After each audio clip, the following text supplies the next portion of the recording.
The last handful of episodes have been absolutely crazy for Attack on Titan. Of course, last episode we got the death of Sasha and the conclusion to this big arc that we were going through. This episode was a little bit different, so we're going to discuss it in this video. If you don't already know, this is my first impressions, first reaction, breakdown analysis series for Attack on Titan. Later on in the week, we have a more review and analytical based video for the newest episode of Attack on Titan that comes out every Wednesday. So if you haven't already, be sure to subscribe and ring the bell for that if you like that kind of stuff. So with that being said, we got to talk about this episode. Let's get right into it. This episode starts from 3 years ago, and this whole episode really goes to show how they planned the whole invasion and all of that. And the ships from Marley, in this episode, we see them be captured by Eren. Hange actually greets them, but her greeting doesn't work very well. She uses Nicolo as a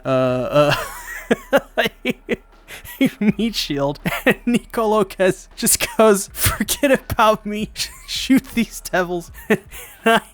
Oh, Hanji, I love her so much. But Yelena stops them, shoots the main commanding officer in the head, and accepts for them, because as she looks up and sees Eren, she talks about how she's longed to meet him, which is a very, very interesting thing. But as we'll see later on in this episode, I think many people are gonna like Yelena for many different reasons. So Yelena shares with them all of Marley's secrets, and I guess that is the downside of treating your soldiers like crap and like literal just meat shields. So, they kind of got it coming to them. And I like this scene because Hange starts playing with a gun, just points it at her one good eye. I'm just like, what are you doing? Hanji, you're gonna shoot your eye out. Hanji in this episode cracked me up. So Levi tells Hange not to freak out when Yelena mentions there's aerial vehicles, and Hange is just like, what are aerial? Levi's like, quit it. Stop acting up. They're gonna think we're weak. Yelena and let me try to say this name correctly. Onyon Compone. If I mispronounced it, somebody please tell me in the comments below. Basically, they came from homes that were taken over by Marley. And Yelena, when she saw Zeke, what she saw in him was actually freedom. And under Zeke's command, they shot their superiors. And they are known as the Anti-Marleyan Volunteers. And their goal is to free the Eldians. And this introduction with Yelena, Onyon Compone, and Zeke being the leader of this group is actually pretty awesome. I didn't ever expect Zeke to lead his own group like this, especially as we saw in season 3, he killed off so many people. So it is a very interesting direction they're going with Zeke, and I am really, really excited to see it. But there are some people that are not happy with the direction with Zeke, as officials don't trust Zeke. Zeke has a plan though, but requires the founding Titan and a Titan with royal blood. And he's only going to ever reveal that plan when conditions are met. And Eren is able to confirm that Zeke is actually telling the truth. Levi then asks Eren why didn't he ever say anything, and the reason he didn't is because he was concerned with Historia's safety. We see Armin transform into the Colossal Titan to essentially capture more Marleyan soldiers. Levi says, "Welcome to the filthy island of filthy devils. You're gonna love it."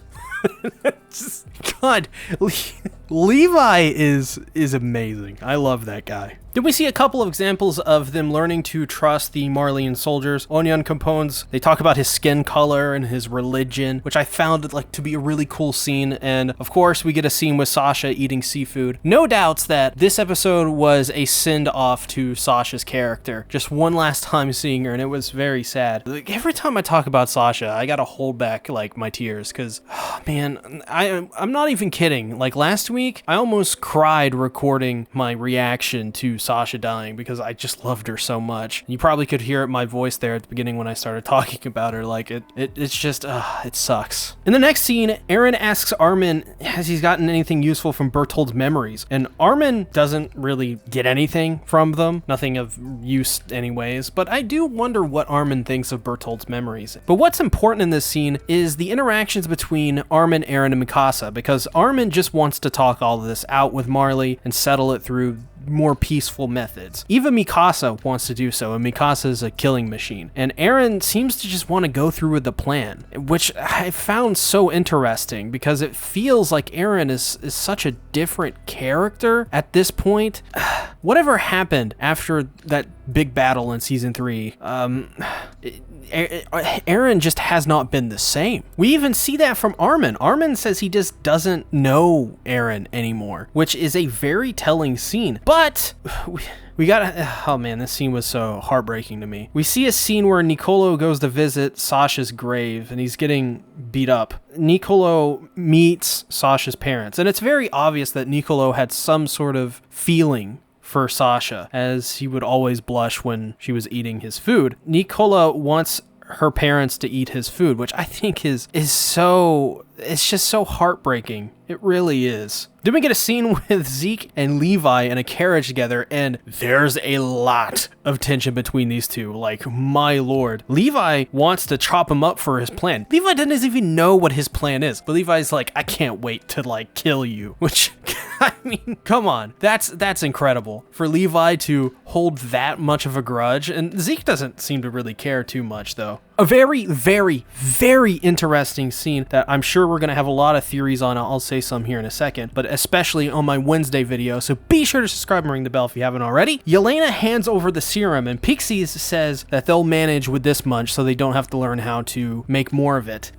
What are they going to do with the serum? I mean, the only thing you can think of is they can turn people into Titans, but who would they turn into Titans? Are they going to use the Titans as weapons, just like Marley did? And if so, how has it come to this? And who would they use? I'm sure they wouldn't just use normal people, maybe prisoners of some kind, people who commit murder or something like that. That's the only thing that I can think of. Now, another theory is that maybe they're just trying to get more serum because they have a plan to turn more of their people into the other Titans, which could very well be a possibility. Maybe everyone in a situation, if they're going to get killed, they carry a serum with them and they eject themselves with the serum, and that's a last resort, is to turn into a Titan. Then Zeke arrives at his new home, the forest. Oh, the forest. Such a great place to be.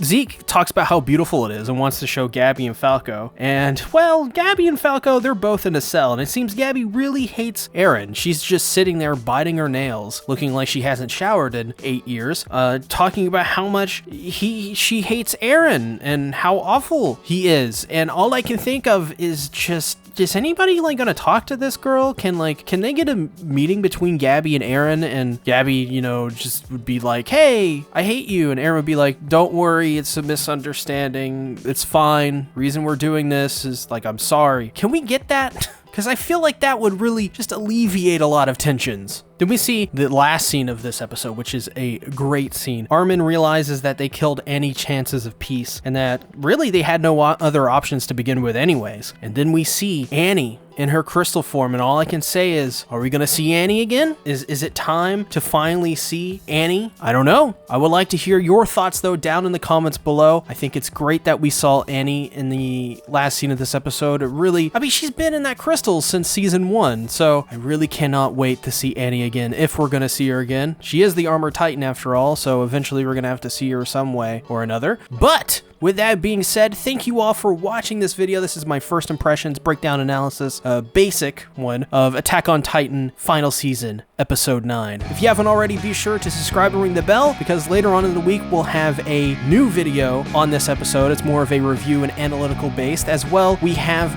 Promised Neverland videos happening week to week, which if you've been following that show, there's a lot of controversy, so you do not want to miss any of my videos. Thanks for watching, everybody. I'll see you guys in the next video. Have a good day. Bye-bye.